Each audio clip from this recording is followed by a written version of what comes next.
ನಮಸ್ಕಾರ ವೀಕ್ಷಕರೇ, ವಿದ್ಯುತ್ ವಾಣಿಗೆ ಸ್ವಾಗತ. ನಾನು ತೇಜಸ್ವಿನಿ. ಈಗಾಗಲೇ ನಾವು ತುಂಬಾ ಲೈನ್ ಮ್ಯಾನ್ಗಳ ಸಾಹಸದ ಬಗ್ಗೆ ನಾವು ವಿಡಿಯೋವನ್ನ ಮಾಡಿದ್ದೇವೆ. ಅದೇ ರೀತಿ ಹೆಸ್ಕಾಂ ವಿಭಾಗದ ಲೈನ್ ಮ್ಯಾನ್ಗಳು ತುಂಬಿ ಹರಿಯುತ್ತಿರುವ ಸೇತುವೆ ಮೇಲೆ ಸಾಹಸ ಮಾಡಿ ವಿದ್ಯುತ್ ಸಂಪರ್ಕವನ್ನು ಸರಿಪಡಿಸಿದ್ದಾರೆ.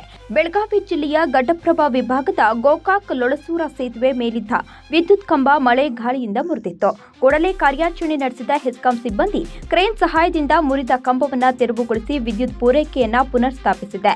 ನಿರಂತರ ಸುರಿಯುತ್ತಿರುವ ಮಳೆ ಹಿನ್ನೆಲೆಯಲ್ಲಿ ವಿದ್ಯುತ್ ಸಂಪರ್ಕ ಕಲ್ಪಿಸಲು ಲೈನ್ ಮ್ಯಾನ್ಗಳ ಜೀವವನ್ನು ಲೆಕ್ಕಿಸದೆ ಜನರ ಕೆಲಸವನ್ನ ದೇವರ ಕೆಲಸವೆಂದು ಮಾಡುವ ನಮ್ಮ ಲೈನ್ ಮ್ಯಾನ್ಗಳಿಗೆ ಒಂದು ಸಲಾಮನ್ನ ವಿದ್ಯುತ್ ವಾಣಿಯಿಂದ ಕೋರಲಾಗಿದೆ.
ವಿದ್ಯುತ್ ವಾಣಿ ಬೆಂಗಳೂರು.